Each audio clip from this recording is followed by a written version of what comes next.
네, 이게 이런 게 그러니까 되게 나쁜 습관이라니까요. 네, 다른 나라 애들을 불렀을 때 결과가 안 좋을 거라는 걸 왜 생각을 못 할까? 그죠? 그러니까 뭐 1882년에 이모군란 때도 그랬고 1884년에 갑신정변 때도 이랬고 그죠? 결국엔 청나라에 힘들 때마다 지원을 요청한다고. 그죠? 이런 부분은 이 책임 여지가 있다니까. 그죠? 고종한테 이런 책임에 그걸 물어야 돼요. 이게 왜 이런 짓을 합니까? 그죠? 하는 얘기로는 이제 그 중국 청나라에서 거의 13년에 걸친 농민 반란이죠. 일종의 태평천국 운동이라고 일어났을 적에 그때 영국이나 이런 애들한테 도움을 요청해가지고 재미를 조금 보거든요. 대신 그거 이후에 엄청나게 괴롭힘 당한단 말이야.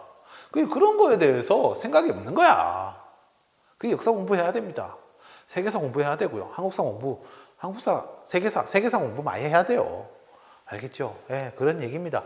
자, 어쨌건 그 상황 속에서 이제 전주 화해를 했으니까 뭐 농민 반란을 진압해 달라 해갖고 불렀는데 일단 화해했으니까 니들 있을 필요 없지 않느냐. 이제 다시 돌아가세요 라고 한 거예요. 근데 얘들이 돌아가요? 안 돌아가요?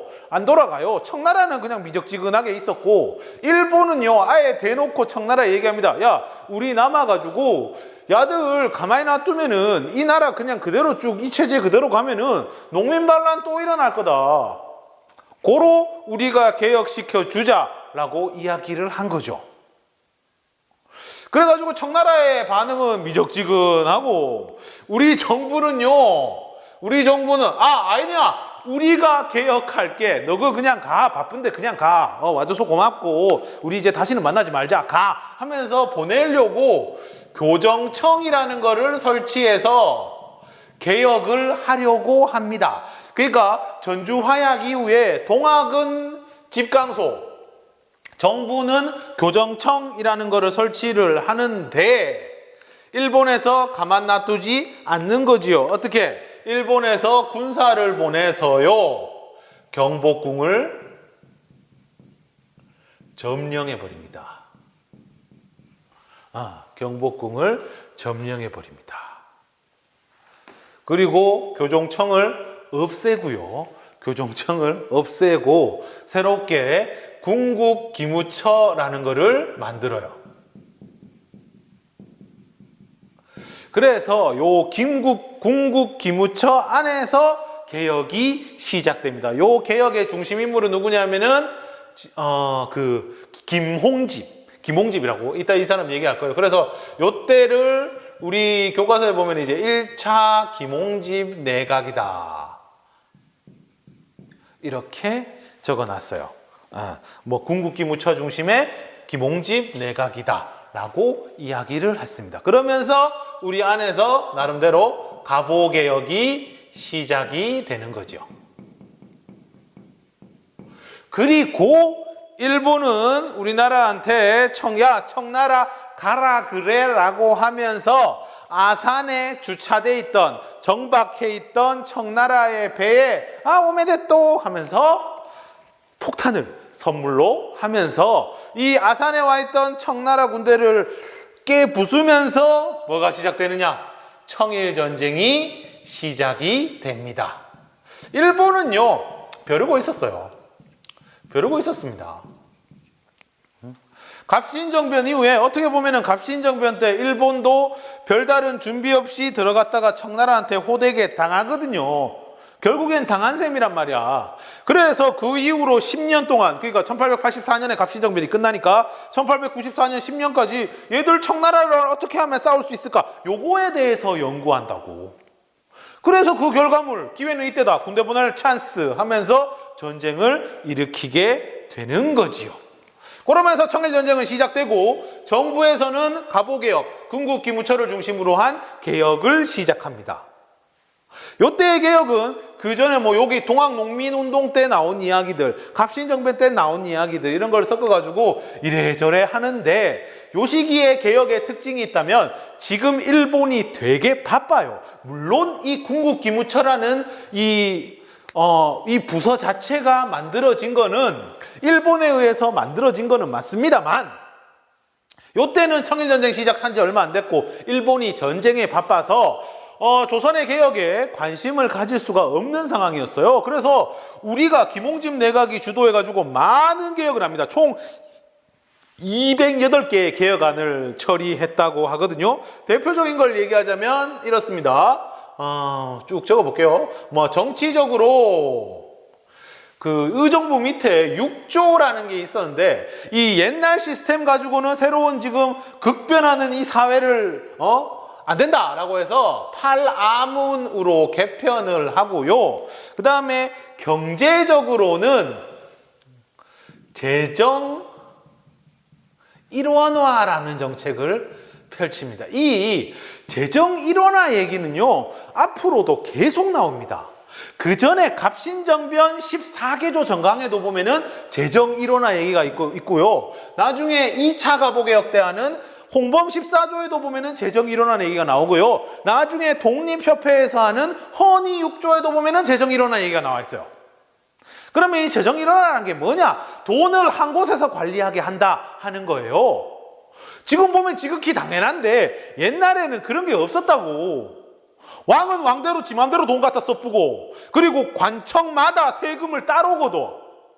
이래 되니까 결국에 이렇게 돈이 이렇게 분리되어 있으니 돈을 거두는 데가 워낙 많다 보니까 어떤 문제가 발생하느냐? 비리가 나올 소지가 많은 거지. 돈 만지는 사람들이 많으니까 이 돈 가지고 어떻게 나쁜 짓 해볼까? 더 뺏어볼까? 이런 생각을 하는 거지. 그래서 끊임없이 재정 일원화가 요구가 돼요. 이 뒤에도 또 나와요. 또 나온다는 건 뭘 얘기하는 거예요? 이게 제대로 안 된다는 거예요. 이게 제대로 안 된다는 거야. 그러니까 야 재정 돈 만지지 마. 돈 관리하는 예전에는 호조가 되겠고 아문으로 바뀌면서 탁지아문. 탁지아문에서만 돈 만져. 다른 데 돈 만지지 마. 왜? 니들 나쁜 짓 할 거잖아. 그거예요, 그거. 알겠죠? 그래서 재정 일원화가 요런 의미가 있습니다. 알겠죠? 그 다음에 사회적으로 대표적인 거 뭐가 없어집니까 이때? 신분제가 폐지가 되지요. 노비제도가 폐지가 됩니다. 노비제도가 폐지되고 그 다음 연좌죄도 금지되고 연좌죄라는 거는 이제 옛날에 그런 거 있잖아요. 내가 죄 졌어.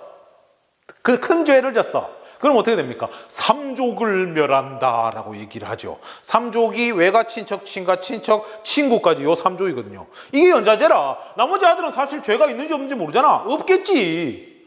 뭐 보통 친가 쪽에서는 8촌까지 날아가거든요.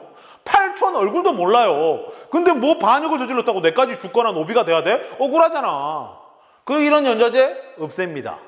알겠죠? 그 다음에 조혼을 금지시키고 뭐 조혼이라는 건 어려서 결혼하는 거 있잖아. 이걸 금지시켜요. 못하게 해요. 네, 어렸을 때 결혼하는 거 못하게 하고 그 다음에 과부 재혼하는 거 허용시켜주고 그런 하여튼 여러 가지 개혁들을 실시를 하게 됩니다. 그러던 도중에 이제 94년 9월 달쯤 되면요, 이제 동학에서 한 번 더 나섭니다. 동학에서 한 번 더 나서는 게 이제 아들이 이제 가만히 지켜보니까 이제 누구랑 싸우기 위해 나서느냐? 정부와 일본. 지금 경복궁에 들어앉아 있는 요 일본군을 갖다가 우리가 해결해야겠다 하면서 크게 군대를 다시 일으키며 봉기를 합니다. 1차 봉기 때는요, 전라도의 남접 중심으로 이루어졌다면 이번에는 남접과 북접, 충청도와 전라도 동학들이 연합을 해서 군대를 이끌고 이제는 어디로 가자? 한양으로 가자, 서울로 가자 하면서 들고 일어나는 거예요. 하지만 결과는 어떻게 됩니까? 공주에 우금치라는 곳이 있습니다. 여기 이제 11월 달에 여기에서 전투가 붙는데 잘 안 되죠. 11월 달에 우금치에서 전투가 붙어요. 이때 당시에 동학이 한 2만 명, 이때 당시에 정부군 3,200명, 일본군 200명, 상대는 3,400명이었는데 저 우금치라는 높은 고개를 쥐고 이렇게 일본 애들이 이렇게 일본과 정부군이 이렇게 동학 애들을 쳐다보고 있는 입장이었는데 2만 명 많잖아. 쪽수로 밀었죠. 근데 게임이 안 됐어요. 이때 얘들은요, 기관총. 얘들 뭐 일본에 화승총이라고 불 붙여가 총 쏘는 막 이런 총 가지고 있을 때거든. 근데 얘들은 게틀링건이라고 두두두두두두두두두두 1분에 한 200발씩 나가는 그거 쭉 돌려보면 끝나는 거야. 그러니까 방어하기에 최적화된 지형에서 방어하기에 최적화된 도구를 가지고 이제 뭐 무기를 가지고 싸웠으니 동학농민군 캐봤자 죽총, 화승총, 죽총이 아니고 죽창, 화승총, 그 다음 뭐 장대니 뭐니 해가지고 요 집에다가 막 지푸라기 잔뜩 넣어가지고 굴리면 그게 총알을 맞게 해줬다. 그런 거는 옛날 총 얘기지. 위에서 한 바퀴 돌리면 없어지는데 뭐. 그래가 나중에 세계 1차 대전 때 보면은 전쟁의 본격적인 전쟁의 양상, 모양이 바뀌어버리는 거야. 어떻게? 전부 다 땅 파고 처박혀 있는 참호전으로 바뀌잖아. 왜? 공격 나가서는 승산이 없거든. 돌려보면 없어지는데 뭐. 화승총 같은 경우에는요, 적중률도 굉장히 떨어져요. 보고 쏜다고 해서 글로 안 날아가요. 그래서 그 적중률을 보완하기 위해 어떻게 하느냐 하면은 얘들은 밀집대형이라고 해가지고 우르르 같이 줄 맞춰가지고 이래 가가지고 탕탕탕 해야 그래도 몇 발 맞거든. 그런 식으로 싸우는데 그런 식으로 싸우는 아들한테 기관총 한번 돌려버리면 끝이지. 그래서 결국 탈탈탈탈탈 털리게 되고 나중에 얼마 안 있어가지고 거의 뭐 살아남은 애들이 3,000명? 17,000 정도가 쏙뚝쏙뚝. 살아남은 애들 또 뭐 해볼라 하다가 결국 뭐 나중에 전봉준 잡히고 뭐 이래저래 하면서 끝까지 마지막까지 저항하다가 대둔산이라고 그거 올라가가 끝까지 저항하다가 결국엔 이제 1895년 2월 달쯤 되면은 거의 이제 뭐 끝나지 뭐. 실패로 끝이 나게 돼. 뭐 근데 사실 우금치 전투 때 거의 끝난 거예요. 우금치 전투 때 거의 끝났어. 그러면서 끝이 나게 되었다 하는 겁니다. 예, 그 얘기죠. 그 얘기. 예. 그렇게 하면서 이제 뭐 동학 이제 정리를 하자면 뭐 이런 건 좋아요. 반봉건. 봉건이라는 건요, 어떤 의미를 가지느냐면은 원래 유럽 중세에 있는 봉건제도 있잖아. 옛날에 중학교 때 배웠는지 모르겠어요. 장원제도 있고 영주가 다스리고 농노가 살고 그거 봉건이거든. 그게 여기서 말하는 봉건은 어떤 의미냐면 옛날 거예요. 뭐 신분제도라든가 막 그런 거 있잖아. 이런 거를 갖다가 극복하려고 했다 한 거고 일본에 싸우려고 했다. 반외세. 이런 거는 조금 의미가 있어요. 그리고 요즘 들어 뭐 동학의 뭐 뉴스 보니까 동학의 후손들도 막 보상해 주자 하면서 막 이런 얘기도 나오는 거 보니까 이 동학에 대해 굉장히 재평가되고 고평가되고 있는 분위기예요. 그래서 요새는 우리 교과서에 보면은 동학농민운동이다라고 동학농민운동이라고 나와 있는데 요새는 이것도 아니다. 혁명으로 바꿔야 된다. 동학농민혁명이다라는 주장도 막 스물스물 나오고 있거든요. 네. 그럼에도 불구하고 한계점은 있습니다. 끝까지 뭐 반봉건이라고 했지만 그렇다고 해서 얘들이 뭐 동학농민에 의한 뭐 시민혁명을 하려 했다? 프랑스 혁명, 동학농민혁명이라고 부르는 사람들은 이게 거의 한 유럽의 역사에 있어서는 프랑스 혁명 정도 되는 위치라고 생각하는 것 같은데 그 정도까지는 안 되는 게 끝까지 얘들은 뭐냐면은 근왕이라고 해서 왕을 보호하자 뭐 이런 한계점이 분명하게 나오거든요. 네, 그래가지고 어쨌든 요즘 들어서 굉장히 재평가되고 있다. 뭐 그래도 뭐 개인적으로도 참 그거 한 거는 신무기에 맞서가지고 그죠? 우금치에 보면은 50차례 돌격을 해요. 우르르 그런 거 보면은 굉장히 좀 뜻이랄까 이런 거는 되게 좀 높이 살만하다라고 이야기는 할 수 있을 것 같아요. 네. 이렇게 해서 동학은 정리하고요. 그 다음에 이제 밑에 거 채워볼게요. 자, 이제 청일전쟁 이야기를 좀 할게요. 청일전쟁이요, 한 9월달쯤 되면요, 이게 싸움 분위기가 일본이 우세한 분위기가 돼요. 뭐, 보면 평양 전투라든가, 황해 전투라든가, 이런 데에서 보면은 일본이 좀 크게 이겨요. 청나라를 좀 때려잡기 시작합니다. 그렇다고 해서 청나라가 뭐 무기나 이런 게 부족하냐 하면 그렇지는 않거든요. 오히려 해군 병력만 따지면요, 청나라 애들이 배도 훨씬 좋고 무기도 되게 신식이고 그랬어요. 청나라 자체가 그렇게 돈이 없는 나라가 아니잖아. 그래서 일본이 다른 유럽에서도 야 일본이 청나라하고 붙으면 이 상대가 될까라고 생각했는데 정작 뚜껑 열어보니까 일본이 다 때려잡는 거야. 근데 제일 짜증나는 건 이거죠. 어디서 싸워요 얘들이. 이때까지 9월달까지는요 평양 막 이런 데서 싸우고 앉아있어요. 우리나라 앞바다에서 싸운다고 평양 불바다 내고요.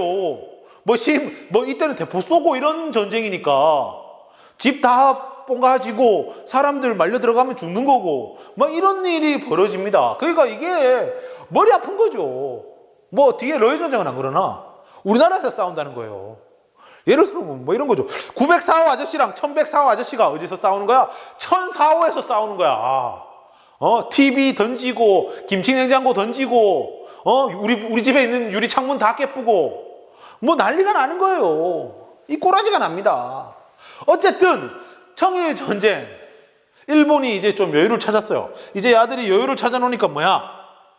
적극적으로 개혁에 관심을 가지게 되는 거지요. 어떻게? 군국기무처를요 폐지를 하고 2차 개혁을 추진을 합니다. 요때의 내각을 가지고 총리가 김홍집이거든요. 2차 김홍집 내각이라고 하는데 특이할 거는요. 여기에 누가 들어오느냐?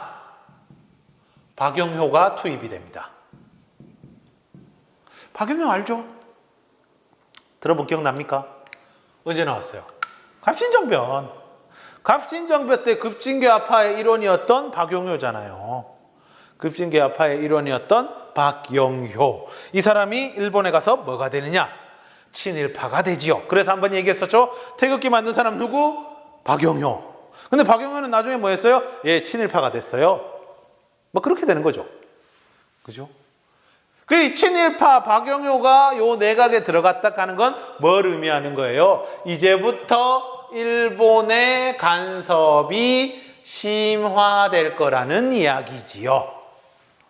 알겠죠? 군국기무처가 있을 때는 좀 나았는데 그때는 전쟁한다고 일본이 이런 데 신경 쓸 여가가 별로 없었는데 이제 전쟁도 유리하겠다. 박영효 불러가지고 본격적으로 투입을 한다.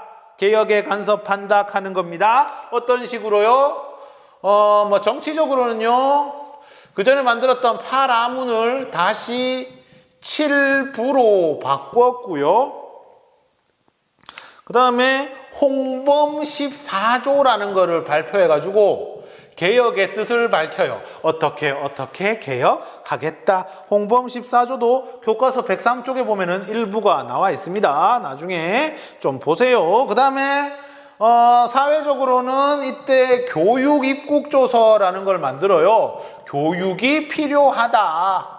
우리나라의 근대화에 있어서는 교육이 필요하다라고 해가지고 이때 보면 뭐 지덕체 하면서 근대식 학교를 막 세우기 시작합니다. 소학교가 이제 설립될 이제 계획을 막 생기는 거지.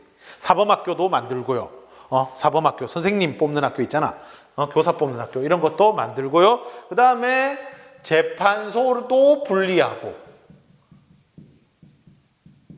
그러니까 옛날에 우리가 재판받은 적에는 누구한테 재판받았어요? 안동에서 죄졌다. 누가 재판해요? 안동시장이 재판해요. 권영세 씨가 우리를 재판한다고. 그렇지?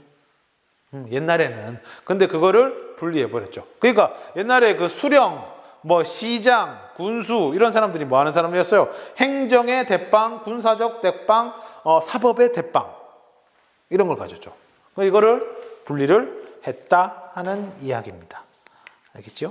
이렇게 됩니다. 자, 이렇게 해서 2차 개혁을 계속 추진을 하는 거고요. 가보게요. 그 다음에 전쟁이 끝납니다. 드디어 1895년 4월에 전쟁이 끝납니다. 이 전쟁 끝나면서 맺었던 조약이 뭐냐 하면은 시모노세키 조약. 시모노세키라고 저 일본 바닷가에 보면은 혼슈 제일 끄트머리에 보면은 있어요. 옛날에 거기 배도 많이 댕기고 그랬는데 요새는 가는가 모르겠네요. 시모노세키 조약이라고 해가지고 전쟁 끝났어요. 일본 이겼어요. 일본 승. 일본이 승리. 그냥 때려잡았어요. 청나라를 때려잡았어요. 충격에 빠졌죠. 조선도 그랬고요. 청나라도 그랬고요. 엄청 충격에 빠졌지요. 그리고 그래서 이 시모노세스키 조약에는 전적으로 청나라에 불리한 내용이 깔려 있습니다. 땅 줘야 돼요. 뭐 타이완 떼줍니다. 한량이라고 그래요. 그 다음에 또 뭐고